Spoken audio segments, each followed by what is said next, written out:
ივანე ჯავახიშვილი იმ ქართველ მოღვაწეთაგანია, რომლის სახელი საქართველოში ყველა მიცის. ივანე ჯავახიშვილი იყო უნიკალური ცოდნის დიდი მეცნიერი.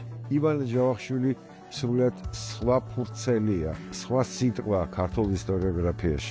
ძნელი ასახსნელია, როგორ შეძლო ამდენი შრომის დატოვება, როგორ შეძლო ამდენი შექმნა. შექმნა მთელი ეპოქა ქართულ ისტორიოგრაფიაში. ერთმა უნგრელმა ფოლკლორისტმა ქართველოლოგმა შტვანოვიჩზე მაქვს საუბარი, აღნიშნა, რომ ივანე ჯავახიშვილი არის ქართველოლოგიის ალფა და ომეგა, იმ რანგის დიდი მეცნიერია, როგორებიც იყვნენ რენესანსის ხანაში. იმ ქართულ მეცნიერთა შორის, რომელთაც მე-20 საუკუნის დასაწყისში საფუძველი ჩაუყარეს ქართული მეცნიერების თითქმის ყველა დარგს, განსაკუთრებით გამოიკვეთება დიდი ქართველი ისტორიკოსის, დიდი მოქალაქის ბატონი ივანე ჯავახიშვილის პიროვნება. ივანე ჯავახიშვილი მიეკუთვნება იმ საზოგადო მოღვაწეთა რიგს, რომელთა გარეშე ქართული კულტურა, ქართული მეცნიერება, ქართული განათლება ძალიან გაღარიბდებოდა. ივანე ჯავახიშვილი დაიბადა 76 წლის 23 აპრილს თბილისში. აქვე გაიზარდა, თუმცა ხოვლეში იყო ჯავახიშვილების საგვარეულო სახლი. იქ ხშირად ჩადიოდნენ თავის ოჯახთან ერთად. ჰყავდა ორი ძმა, დავითი და გიორგი და ერთი და. გაიზარდა დიდ ოჯახში, სადაც ძალიან დიდი მნიშვნელობა ენიჭებოდა როგორც მეცნიერებას, ასევე მუსიკას. შესანიშნავად უკრავდა ვიოლინოზე. ცხოვრების ბოლომდე მუსიკალური სიყვარული გაყვა. ისინი ავლაბარში ცხოვრობდნენ იმ გიმნაზიის ეზოში, სადაც დირექტორად იყო ივანე ჯავახიშვილის მამა, თავადი ალექსანდრე ჯავახიშვილი და დილით საუზმეებრო მოასწრო ლექციაზე ეჩქარებოდა და გზად პატარა ფუნთუშა შეჭამა, რომელიც იქვე იწვებოდა და როგორც მერე გაირკვა, არა მოკალოლ აფაზე იყო შემწვარი, ამან გამოიწვია მისი ორგანიზმის მოწამვლა. სრულიად ახალგაზრდა ივანე ჯავახიშვილი დაავადდა ისე, რომ თავის სიცოცხლის ბოლო დღემდე აწვალებდა საშინელი ტკივილები. ვერ უშველეს ექიმებმა ვერც საფრანგეთში, ვერც გერმანიაში, ვერც რუსეთის იმპერიაში, ვერც ადგილობრივმა ქართველმა ექიმებმა უშველეს. მთელი ცხოვრება ეს ადამიანი იყო უსასტიკეს დიეტაზე. მუდმივი კუჭის ტკივილის პირობებში ტიტანურ შრომას ეწევა. ანასტასია ჯამბაკურ-ორბელიანი იყო მისი მეუღლე, პოეტ ვახტანგ ჯამბაკურ-ორბელიანის შვილიშვილი, რომელიც თვითონ იყო თეკლა ბატონიშვილის შვილი. ჯვარი პეტერბურგში დაიწერა. სამი შვილი ეყოლა. ბავშვობაში იმდენად კარგად ხატავდა, რომ მასწავლებლები თვლიდნენ, რომ ხატვარი უნდა გამოსულიყო. სწავლობდა პირველ გიმნაზიაში თბილისში. შემდეგ გადავიდა სასწავლად პეტერბურგში. სრულიად ახალგაზრდამ დაიწყო ისტორიული კვლევა-ძიება. პეტერბურგში სწავლისას ის უკვე აქვეყნებს თავის სამეცნიერო ნაშრომებს და შემდეგ ხდება ამ უნივერსიტეტის პრივატ დოცენტი. იყო ნიკო მარის მოწაფე და დიდი ხნის განმავლობაში მისი მეგობარი. პეტერბურგში ყოფნისას რამოდენიმე ძლიერი ავადმყოფობა გადაიტანა. ყინვაში დაუზიანდა ყურები. მერე კიდევ იყო ის, რომ როცა დადიოდნენ გათხრებზე, სპილენძისგან მოიწამდა. პეტერბურგში დააფუძნა ქართველ სტუდენტთა სამეცნიერო წრები. იქ მხოლოდ ქართულად საუბრობდნენ, ქართულად იწერებოდა სამეცნიერო ახალგაზრდული ნაშრომები. უკვე პეტერბურგში მუშაობის დროს იწყებს მუშაობას ქართველ ერის ისტორიაზე. იქვე წერს შესანიშნავ ნაშრომს, რომელიც ეხება ქართველთა და სომეხთა რელიგიურ განხეთქილებას. იქვე იწყებს მუშაობას ქართული სამართლის ისტორიაზე, თუმცა მთელი ძალებით მან ეს მუშაობა გასწია უკვე საქართველოში ყოფნის დროს. აქ ფასდაუდებელია ივანე ჯავახიშვილის ღვაწლი. პეტერბურგში მისი პირველი ნაბიჯები სამეცნიერო მიეძღვნა სწორედ ქართული კულტურის ძეგლების მნიშვნელობას. აუცილებლად წერილობით წყაროების დახმარებით ხელოვნების ისტორიკოსები დღეს სარგებლობთ ისეთი ტერმინებით, ისეთი ცნებებით, რომელიც თურმე ერთი საუკუნის წინათ ჯერ კიდევ არ იყო ხმარებაში, ვიდრე ბატონი ივანე მათ არ აღმოაჩენდა ამ წერილობით წყაროებში. პეტერბურგში რო დაამთავრა, შემდეგ იყო გაგზავნილი ბერლინში. იქაურ პროფესორებს უნდათ მისი დატოვება, მაგრამ ბერლინის უნივერსიტეტის დოცენტად არჩენაზე უარი თქვა და საქართველოში დაბრუნდა, იმიტომ რომ როგორც ჩანს თავიდანვე ქონდა გადაწყვეტილი იმ დიდი საქმის დამთავრება, რაც დაიწყო ილია ჭავჭავაძემ. ეს უნივერსიტეტის იდეა უკვე რეალურად ილია ჭავჭავაძეს ჰქონდა. ეს სიტყვები აკაკი შაინძეს ეკუთვნის. ილია ჭავჭავაძის მისია სწორედ ივანე ჯავახიშვილმა იკისრა და აღასრულა ისე, როგორც ილიას ჰქონდა ეს დაგეგმილი. ივანე ჯავახიშვილი ჯერ კიდევ პირველი მსოფლიო ომის დროს ფიქრობდა საქართველოში უნივერსიტეტის დაარსებაზე და შეასხა ხორცი არა მარტო მის, არამედ ძალიან ბევრი ქართველის ოცნებას. შეკრიბა ინფორმაცია იმ პერიოდში რუსეთსა და ევროპის სხვადასხვა სამეცნიერო საგანმანათლებლო დაწესებულებებში ვინ მოვაწეობდა ან ვინ სწავლობდა ქართველი. და აი ამ სტატისტიკის საფუძველზე გააკეთა ძალიან საიმედო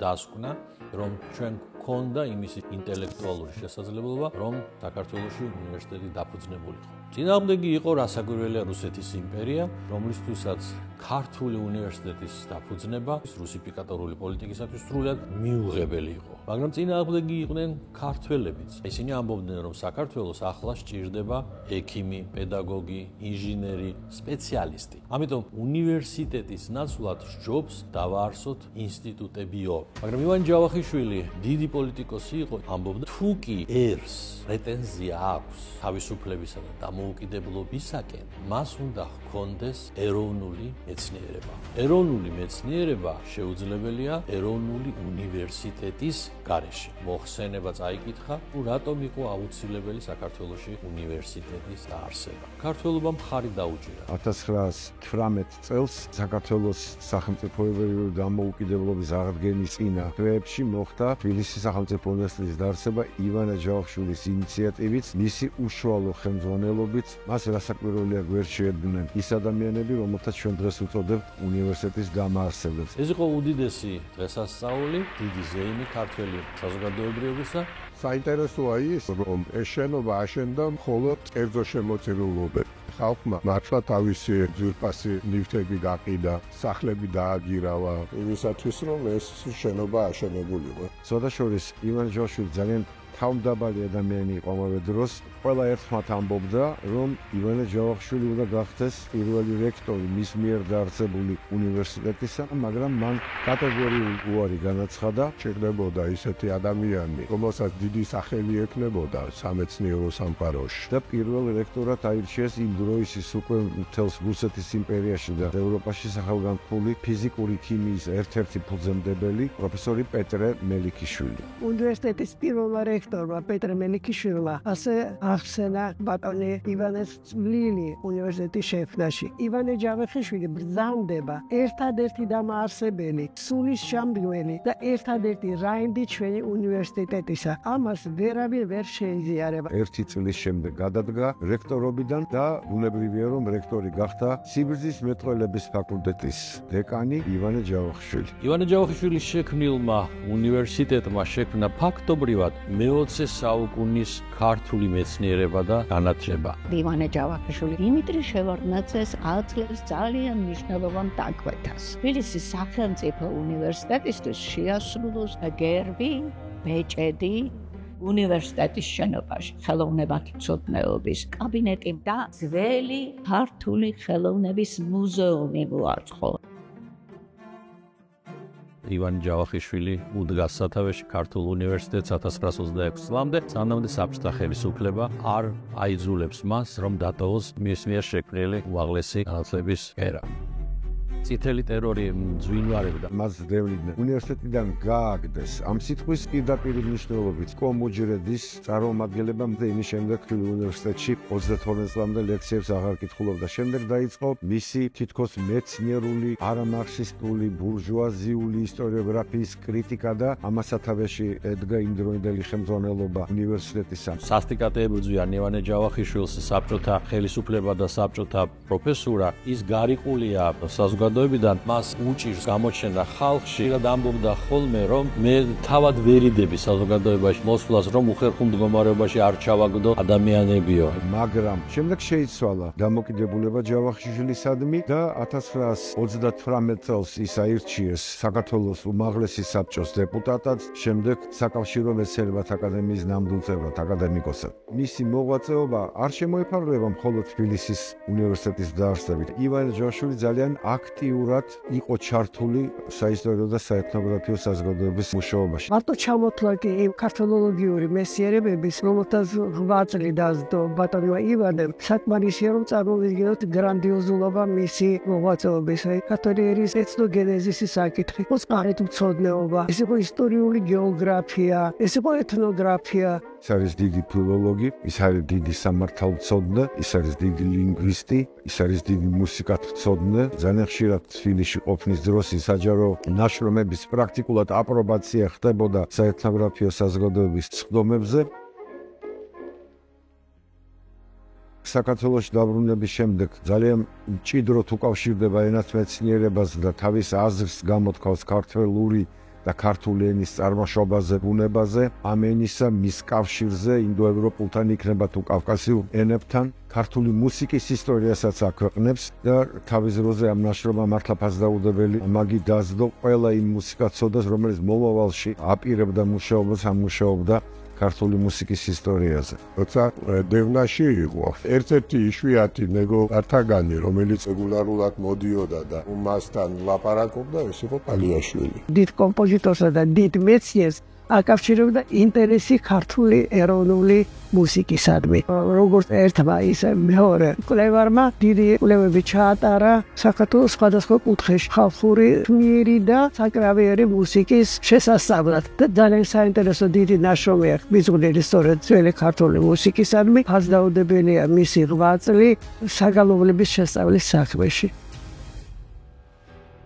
ანდა თქვათ ავიღოთ ქართული ეკონომიური ისტორია. აქ მთელი თავები აქვს დათმობილი საქართველოს სოფლის მეურნეობას და სოფლის მეურნეობის განვითარებას, მიწათმოქმედების საკითხებს, მარცვლეული კულტურების საკითხებს, მეღვინეობას, ღვინის დაყენების წესებს, ტექნოლოგიას. ივან ჯავახიშვილი პირდაპირ ქართული ერის ისტორიით არიცხებს. ისტორიის მეცნიერებაში შესავლად შეიძლება წარმოვიდგინოთ ჩვენი ნაშრომები, რომელიც მან დაწერა. ისტორიის საგანი ამოცანები, მიზნები, რა არის პალეოგრაფია. პალეოგრაფიას მან დაარქვა დამწერლობათმცოდნეობა. ქართული დიპლომატიკა მეცნიერება, რომელიც ძველ საბუთებს სწავლობს. სიგელთმცოდნეობა მან უწოდა ამ მიმართულებას და არა მარტო უწოდა, არამედ ამას ყველაფერს მიუძღვნა კაპიტალური ნაშრომები. საგანგებოდ მინდა შევჩერდე სამშენებლო ხელოვნება ძველ საქართველოში. პრაქტიკულად არის ხელოვნების ისტორიკოსის ნაშრომი. გასაოცარი რამ არის, ეს არ არის გამოკვლევა მხოლოდ ტერმინოლოგიის, ეს არის გამოკვლევა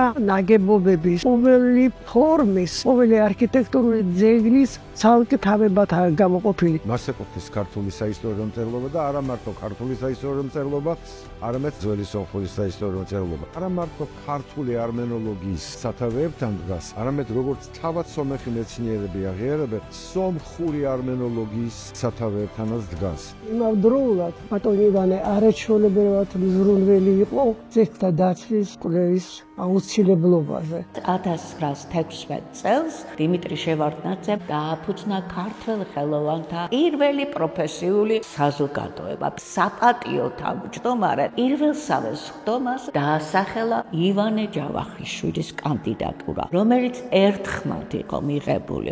მან დააკვალიანა ქართველი მხატვრები, როგორ ემოქმედან. მათ დაიწყეს ზრუნვა მხატვრული ქართულობის ფორმის შექმნაზე და რომ მხატვრობა უნდა ყოფილიყო არა ინტერნაციონალური ხასიათის რეალიზმის ჩარჩოებში, არამედ თვითმყოფადი ქართულ საფუძველზე დაფუძნებული. და ყველაზე მნიშვნელოვანია ის სამეცნიერო სამხატვრო ექსპედიციები, რომელსაც განახორციელებს ქართველ ხელოვანთა საზოგადოება, საისტორიო და საეთნოგრაფიო საზოგადოებასთან ერთად მხატვრები იწყებენ ძველი ქართული ფრესკების ასლების გადაღებას, ირების გაკეთებას და ამას იცით როგორ ფორმულირებას აძლევდა ივანე ჯავახიშვილი. აუცილებელია პრაქტიკულად ყველა ის ძეგლი, რომელიც თითქმის დაღუპვის პირას არის მისული, ისგან ასლი გაკეთდეს, რომ ამითი მაინც გადავარჩინოთ ჩვენი კულტურული მემკვიდრეობა. და ეს ყველაფერი იყო ძალიან მნიშვნელოვანი რასაკვირველი არა მხოლოდ ქართული კულტურისთვის, არამედ თავად მხატვრებისთვის. ბადო გუდიაშვილი სწორედ იმას ამბობს, რომ იქ ვისწავლეთ, როგორ ხატავდნენ ჩვენი წინაპრები, როგორ უნდა მეხატა მომავალში. 30-იან წლებში იგი იყო თანამშრომელი ჯერ კონსულტანტი საქართველოს სახელმწიფო მუზეუმში, ხოლო შემდეგ უკვე იყო საისტორიო განყოფილების გამგედა. არ არსებობდა უმცირესი დეტალიც კი სამუზეუმო საქმიანობის, რომელშიც მას თავისი წვლილი არ შეეტანა და განსაკუთრებით ყურადღებას აქცევდა ექსპოზიციების მოწყობას და მიაჩნდა აბსოლუტურად სწორად ეს არის არა მხოლოდ სამეცნიერო ან გასართობის სანახავი დაწესებული, არამედ საგანმანათლებლო ცენტრი და კერა. 30-იან წლებში საქართველოს ემზადება რუსთაველის პოემის 750 წლისთავის აღსანიშნავად, რასთან დაკავშირებით აუცილებელი იყო დიდი გამოფენის მოწყობა, რომელიც შთაბეჭდილებას შექმნიდა რუსთაველის ეპოქის ხელოვნებაზე და კულტურაზე. ჯანაშიას მუზეუმში შეიქმნა ცალკე შოთა რუსთაველის ვეფხისტყაოსნის 750 წლისთავისადმი მიძღვნილი მუზეუმი. ამ მუზეუმის დირექტორად დაინიშნა ივანე ჯავახიშვილი. ივანე ჯავახიშვილის ხელმძღვანელობით მოეწყო ექსპედიციები შუა საუკუნეების ხელოვნების მასალის მოსაკრებას გეგუთში, ბოლისში და დმანისში. ძალიან დიდი საინტერესო მასალა იყო მოპოვებული. გამოფენა ძალიან დიდი საბეჭდილება მოახდინა. გამოფენასთან დაკავშირებული არქეოლოგიური ექსპედიციებმა საფუძველი ჩაუყარეს შუა საუკუნეების არქეოლოგიის დაწყებას. მანამდე არქეოლოგია გაცილებით უფრო ადრეული ხანის ძეგლებს იკვლევდა. არმაზის გათხრები, რომელშიც ასევე ბატონი ივანე იყო ხელმძღვანელი. პიტიახშთა ნეკროპოლში ამოჩენილმა ნივთებმა აი თვალწინ გადაშალეს ჩვენ წელთაღრიცხვის პირველ საუკუნეთა იბერიის სამეფოს საჩინებული საზოგადოების ცხოვრების წესი, ისტორიული, სოციალური, პოლიტიკური ამბები და აი ეს იყო ნათელი მაგალითი იმისა, რომ სულ სხვანაირად დადგა აი ამ ეპოქის იბერიის ისტორიის კვლევის საქმე ამის გამო და მართლდება ბატონი ივანეს ადრე თქმული, რომ ორი წყაროა საჭირო, ნივთიერი მასალა და წერილობითი წყაროები. განსაკუთრებულად მინდა აღნიშნო ივანე ჯავახიშვილის ღვაწლი მატერიალური კულტურის ძეგლების ფართო სპექტრის შესწავლის საქმეში. ქართული ისტორიული კოშკების პირველი ცდა აი ამ უდიდესი საქმიანობისა. მან შუა საუკუნეების ქართული რელიეფებისა და კედლის მხატვრობის მაგალითზე და ისტორიული წყაროების დახმარებით შექმნა საფუძველი იმისათვის, რომ შემდეგში ეს საკითხი უფრო ფართო და უფრო ცლად ყოფილიყო განხილული. პირდაპირ აღწერს ყოველი ტანსაცმლის ნაწილებს, მის ფორმას, მის თავისებურებას, ქსოვილის სახელწოდებების რაც კი გამოსახულია თქვათ ფრესკებს. სამკაულების სახელები არის, როგორი იყო სამკაულები დედოფლებისა და გამოსახული ქალბატონების. ეს არის საფუძველი იმისა, რაც შემდეგ მიიღო განვითარება ქართულ მეცნიერებაში. საომარი იარაღის ისტორია არის განხილული, საომარი საჭურველი არის საგანგებოდ აღწერილი, ყველაფერი ის, რაც მხედარს სჭირდებოდა ომის დროს. ყველაფრის ტერმინები არის მონახული აი ამ უსველებელ წერილობით მასალაში. ელემენტარული რამ, ისეთი როგორიც არის ხალხური აბეჯი, რაც ეხება ეროვნულ ჭურჭელს, შეიქმნა მთელი სერია აი ამ გამოკვლევებისა, რომელსაც დღეს ვერაფერი ვერ შეედრება აი ამ სფეროში. ქართული ხუროთმოძღვრების გამოფენა, რომელიც გერმანიაში 1930 წელს მოეწყო, აქ ჩართული იყო ივანე ჯავახიშვილი, დიმიტრი შევარდნაძე და რასაკვირველია ბატონი გიორგი ჩუბინაშვილი. როდესაც დავკარგეთ დამოუკიდებლობა და როდესაც ქართული საგანძურის გადარჩენის საკითხი დადგა. ექვთიმე თაყაიშვილი ამის შესახებ იგონებდა. ივანემ დამიბარაო და მითხრა, ბოლშევიკები შემოდიან და უნდა სასწრაფოდ გადავარჩინოთ ჩვენი კულტურული მემკვიდრეობა. მე ამ აზრით ისედაც ვიყავი შეპყრობილიო და ივანეს აი ამ ნათქვამმა გამაბედინა და წავედი ჟორდანიასთან. ეს საკითხი დამეყენებინა და მთელი მუზეუმებიდან სასწრაფოდ გემი წაიღეს საფრანგეთში ქართული ეროვნული საგანძური. ივანე ჯავახიშვილი მიმეორე ბოლო წუთამდე მუშაობდა. მისი ბოლო ლექცია ეხებოდა ძველ ქართულ ლიტერატურას. ამ ლექციის კითხვის დროს უეცრად გახდა შეუძლო ცუდად და იქვე ტრიბუნასთან ფეხზე მდგომი გარდაიცვალა. აუგია, რომ ვიღაცა პროფესორი ლექციის საკითხვის დროს გარდაიცვალა. უთქვამს ოჯახში, რომ აი რა ბედნიერება არისო ადამიანი როცა გარდაიცვლება თავისი საყვარელი საქმის კეთების დროს. ასე რომ მისი თვალსაზრისით ბედნიერი სიკვდილი. ეს იყო უბრალოდ საქართველოს გლოვის დღეები. მოკლედ ძალიან ძნელია ივანე ჯავახიშვილზე ლაპარაკი, ძნელი და რთული, იმიტომ არის რომ იმდენად დიდი იყო მისი დიაპაზონი, იმდენად დიდი იყო მის ინტერესთა სფერო, რომ ყველაფერს ვერც მოიცავ და ვერ იტყვი. მეორე მხრივ ადვილია, იმიტომ რომ შეგიძლია თქვა, რომ ეს იყო დიდი მეცნიერი და ამ სიტყვებს მოაყოლო თუნდაც რამდენიმე სახელწოდება მისი ნაშრომებისა, რომ ცხადი გახდეს ვისთან და რასთან ქონდა საქმე. ივანე ჯავახიშვილმა დატოვა უდიდესი სამეცნიერო მემკვიდრეობა, რომელსაც დღესაც არ გასვლია ყავლი და რომელიც არასოდეს გახუნდება.